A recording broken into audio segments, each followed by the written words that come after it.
દર્શક મિત્રો, મારું નામ ભાવિકા સવાણી છે અને હું આપની સમક્ષ ઉપસ્થિત છું સાહિત્ય જગતની 50મી સ્પર્ધામાં, જેમાં મારો વિષય છે ન્યૂઝ રિપોર્ટિંગ.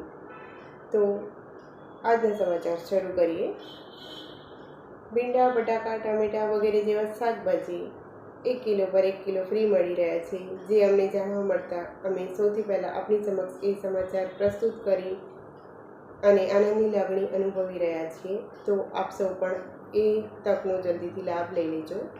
આજે ઘરમાં નિશાએ દાદીને ફેસબુક ચલાવતા શીખવ્યું, જેથી દાદીને ઘણી બધી ફ્રેન્ડ રિક્વેસ્ટ આવવા માંડી અને દાદીનો બપોરનો સમય આ રીતે ખૂબ જ સુંદર રીતે પસાર થતાં તેમની ઊંઘની સમસ્યાનું નિરાકરણ આવ્યું. હાલમાં ચાલી રહેલા યોગ દિવસની તૈયારી દરેક સ્કૂલમાં જોરશોરથી ચાલી રહી છે. દરેક યોગ શિક્ષક પોતાના બાળકોને યોગની ટ્રેનિંગ આપી રહ્યા છે અને વાલીઓ પણ તેમાં ઉત્સાહભેર ભાગ લઈ રહ્યા છે. આંતરરાષ્ટ્રીય યોગ ડેના દિવસે દરેક લોકો પોતાની યોગ ક્ષમતા અનુસાર ખૂબ જ મહેનત કરી રહ્યા છે. તેથી આપણે પણ સૌ આ યોગામાં જોડાઈએ અને પોતાના સ્વાસ્થ્યને વધુ સુંદર બનાવીએ. ધ્યાન એ પણ આપણા મનને શાંતિ આપનારું ઉત્તમ માધ્યમ છે અને શિક્ષકો પણ બાળકોને ધ્યાન કરાવી તેમની સ્મરણ શક્તિને ખીલવવાનો પ્રયાસ કરી રહ્યા છે. તો આપણે ધ્યાનને પણ પોતાના રોજિંદા જીવનમાં અપનાવીએ એવી સલાહ આપવામાં આવે છે. આ ઉપરાંત વરસાદી માહોલમાં નાના નાના બાળકો રંગબેરંગી રેઇનકોટ પહેરીને સ્કૂલમાં આવતા જણાયા છે, જેથી સ્કૂલમાં રંગબેરંગી પતંગિયા આવ્યા હોય તેવું મસ્ત વાતાવરણ સર્જાયું છે. આજે રવિવાર છે, તો દરેક મમ્મીઓ કે જેમના બાળકો સ્કૂલે જાય છે તેમને 1 કલાક વધુ ઊંઘવા મળશે.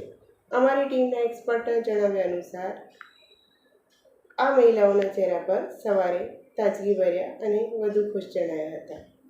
આજે નૈનાબેનના હાથથી શાકમાં વધારે મીઠું પડી જતાં તેમના ચહેરા પર ચિંતાની રેખા જણાઈ હતી. તેમની સાસુએ પોતાની કળા અપનાવી અને શાકભાજીને વધુ સુંદર અને સ્વાદિષ્ટ બનાવી હતી, જેથી નૈનાબેન ખૂબ ખુશ થયા હતા અને પોતાની સાસુમાને ગળે ભેટ્યા હતા. આ ખુશીની ક્ષણને અમારી ચેનલે સૌપ્રથમ કેમેરામાં કેદ કરી હતી અને આપ સૌની સમક્ષ પ્રસ્તુત કરી છે, જેથી અમારી ટીમને સાહિત્ય જગત તરફથી પ્રથમ પુરસ્કાર મળ્યો છે. આ માટે અમે આપ સૌ દર્શકોના આભારી છીએ. રીનાબેનના હાથમાંથી આજે ચામાં ખાંડ નાખતી વખતે વીજળીના ધડાકાને કારણે એકાએક ખાંડ નીચે પડી ગઈ અને ઘરમાં રહેતી કીડીઓને તેની ખબર પડી જતાં એકાએક દરેક કીડીઓ ફૂડ ફેસ્ટિવલની પાર્ટી કરવા માટે હાજર થઈ ગઈ. ચિંકી આજે સ્કૂલમાં નાસ્તો લઈને ગઈ હતી. તે નાસ્તો તેની બહેનપણીએ ખાઈ લીધો, જેથી તે રડતા રડતા ઘરે આવી અને તેની મમ્મીને આ સમગ્ર વાત જણાવી.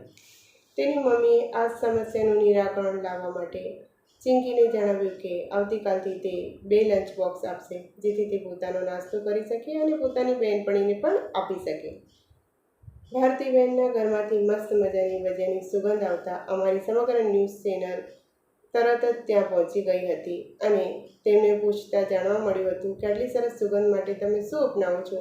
એ પ્રશ્નના જવાબમાં ભારતીબહેને જણાવ્યું હતું કે જ્યારે પણ તેઓ રસોઈ કરે છે ત્યારે સરસ સુમધુર સંગીત વગાડે છે અને ખૂબ જ પ્રેમથી ભોજન બનાવે છે, જેથી દરેક ભોજન કરનારને તે પ્રેમનો અહેસાસ થાય છે. તો આ હતા આજના મુખ્ય સમાચાર. આવી જ અવનવી વાતો સાથે ફરી આપની સમક્ષ ઉપસ્થિત થવા માટે રજા લઉં છું. તો જોતા રહો લાજવાબ ચેનલ. ખુશ રહો, મસ્ત રહો, સ્વસ્થ રહો. જય શ્રી કૃષ્ણ.